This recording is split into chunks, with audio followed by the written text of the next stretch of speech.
Фитнес треньор, експерт по женско здраве Лили Стефанова, добре дошла. Виктория Дякова, клиничен психолог. Здравейте. И Весела Груева от Хили и Супердок. Здравейте. Много ви благодаря. Предлагам да започнем, Мария, с теб и изследването, което ние покрихме миналия понеделник, за това, че първото такова, което е правено, обхваща жените в България.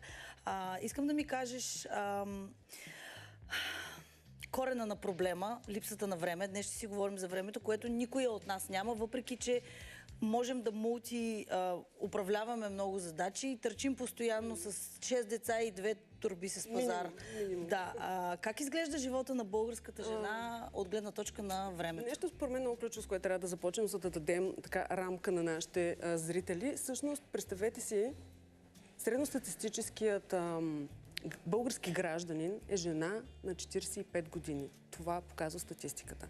Тази жена на 45 години, тя се грижи за деца, обикновено те са тинейджери или са вече студенти, за съпруга си, за възрастни родители вече с болести, за родителите на съпруга си. Тази жена е в пика на кариерата си, работи, изкарва пари, плаща данъци, общо взето държи цялата икономика, нали, на плещите си. Обикновено страда от безсъние, тревожност. 20% от тези жени имат и проблеми с теглото. И тази жена, като я питаш страда ли, бори ли се за живота, тя казва: аз просто съм заета. И има високофункционален бърнаут. Просто съм малко заета, казва тя, но, нали, както се казва, ако искаш нещо да бъде свършено, попитай заета жена. Тази жена, от данните виждаме, че тя не се оплаква. Общо взето, цялата здравна грижа е насочена навън, към всички останали, и нейното тяло е просто последното на опашката. Нали, имаме много нисък много ниска грижа, нали, към себе си, което е много плашещо, много тъжно и е поколенчески заложено. Всъщност то се предава даже през поколението от майка на дъщеря и е културно заложено. Нали, българската култура награждава жените да се грижат за всички останали, но не ги учи как да се грижат за себе си. Аз много се радвам, че сме в тази компания на тези дами днес, за да си поговорим защо се случва това и как да излезем от този порочен кръг. Какво означава термина времева бедност? Всъщност това е състоянието, в което един човек, след като приключи всичките си задължения, платен труд, неплатен труд, деца, родители, партньор, също се оказва, че няма свободно време да се погрижи и за себе си. И обикновено от времева бедност страдат жените, защото на тях се пада големия дял от тъй наречения невидим, неплатен труд, който е вкъщи, но доста често и на работа. И реално жените работят 2 пълни смени. Те се прибират вкъщи и започва втората смяна. И ето къде е всъщност ключа към бараката на всичките проблеми за свободното време. Да. А свободното време жените, ако го имаха, най-вероятно щяха да го дават за грижа за себе си, за спорт, за ментално здраве. Реално го няма, защото едва 28% от жените казват, че имат време за себе си всеки ден. Това е много малък процент и също не знаем колко е това време. Може да е половин час, може да е няколко минути. Или единствените пъти, в които се заключваш сама в тоалетната. Най-вероятно точно за това време те оставят на мира. Тук виждаме и също нещо, което е пряко свързано с липсата на време. Всъщност спорт и времето се оказва, че върват ръка за ръка и заедно и намаляват. Данните показват, че това се случва доста рязко. Някъде след 25-та годишнина жената в момента, в който започва нали, да приема и други роли, освен да бъде себе си, нали, да бъде партньор, съпруга, майка, просто виждаме рязък спад на това време за себе си и всъщност и на спорта. Това е плашещо. Почти половината от анкетираните всъщност никога не спортуват и най-вероятно една от причините за това не е мързел или нещо друго, а факта, че трябва да обгрижат всички около себе си, след това да се погрижат за себе си. Тръгваме към спорта и след малко ще си поговорим и с Лили за това какво може да направи българската жена и как можем да преодолеем тази статистика. Искам обаче сега, мили дами, да ви покажем една лична история на жена, която се сблъсква с диагнозата рак. Именно движението и спортът ѝ помагат да излезе от депресията и да се върне към живота. Цвети Петрунова разказва.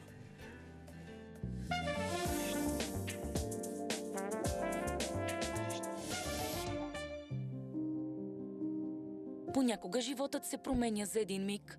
На 37 години Никоела чува диагнозата рак на гърдата. Бизнес дама, съпруга и майка на 2 момичета, тя преминава през месеци на лечение, операция и трудни промени за тялото и духа. Но вместо да се предаде, избира движението. Януари 2025 разбрах за тази диагноза, като преди това всъщност имах опасения, че имам, но при лекарите, които ходих, всъщност не го констатираха. И чак когато отидох при януари на друг лекар, го откриха.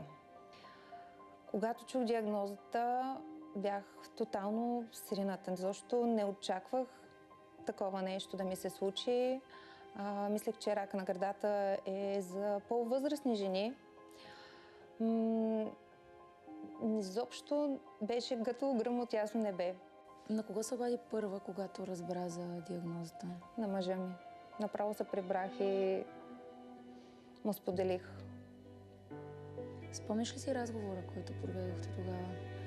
Да, направо се сринах. Тогава това е единственият момент, в който ми беше най-трудно и най-отчаиващо, защото не знаех какво ще се случи. Не познавах други хора, които са го минали това нещо. Думата рак ме плашеше до тогава. Нали, много хора са умирали от него.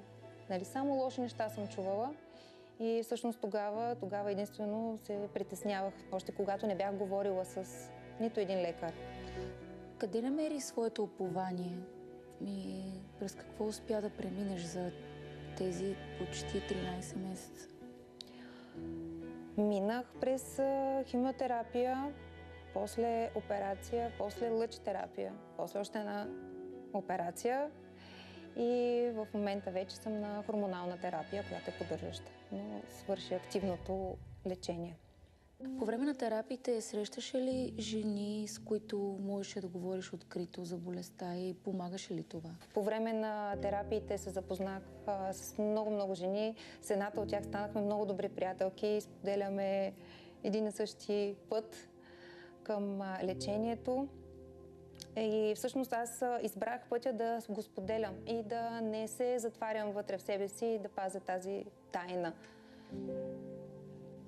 По твои наблюдения има ли жени, които пазят, така се каже, както ти каза, тази тайна? Да, има много жени, които не искат да говорят за това нещо. Не искат да по някакъв начин да споделят.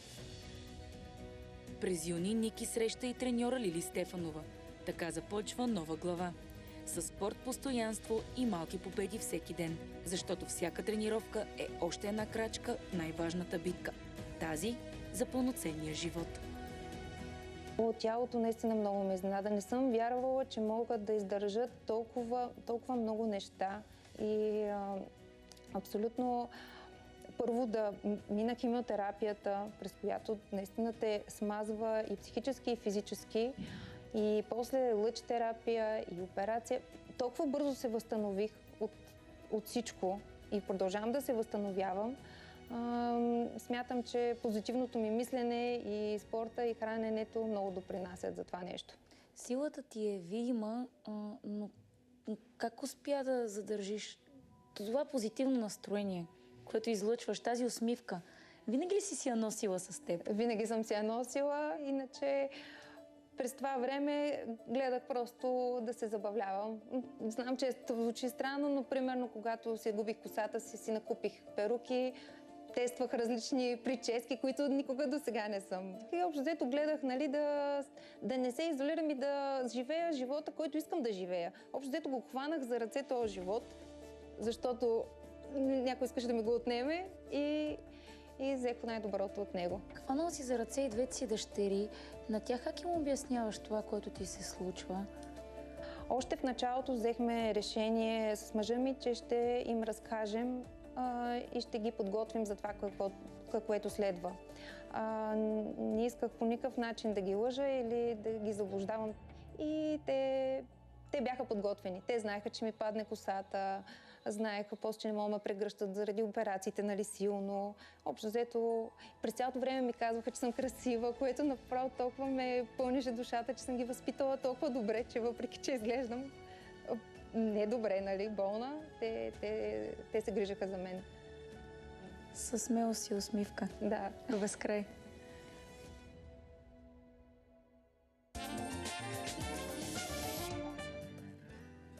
Много силна и много вдъхновяваща история. Ти се разстрои. Знам, да, и знам както Съжалявам, просто много я обичам. Просто имам и по-специално отношение към жените, които са минали през ада. Защото за мен това е ада.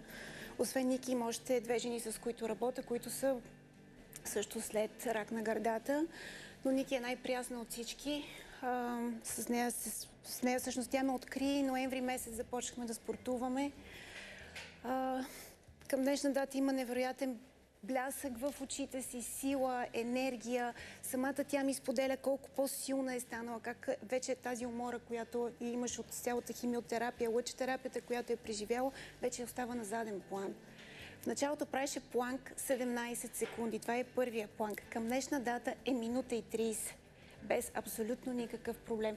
3 пъти в седмицата. Няма мързиме, няма болиме, няма това, няма оправдания. Тя е 3 пъти в седмицата, понеделник, сряда и петък при мене. Това всъщност за нея е един вид спасение и физическо, и психическо. Искам да си поговорим малко повече в дълбочина за това, с което ти се занимаваш. Ти работиш с десетки жени всяка седмица. При теб идват най-различни хора, съпруги, майки, млади жени. Има ли нещо общо между всички тях като профил? С жените, които работя, са точно в тази статистика, която споделихте преди мъничко, 40+, 50+, и 60+. Всичките са майки, всичките са работещи активни жени, всичките имат купища ангажименти в ежедневието, те управляват целият мениджмънт на дома и работата минава през тях.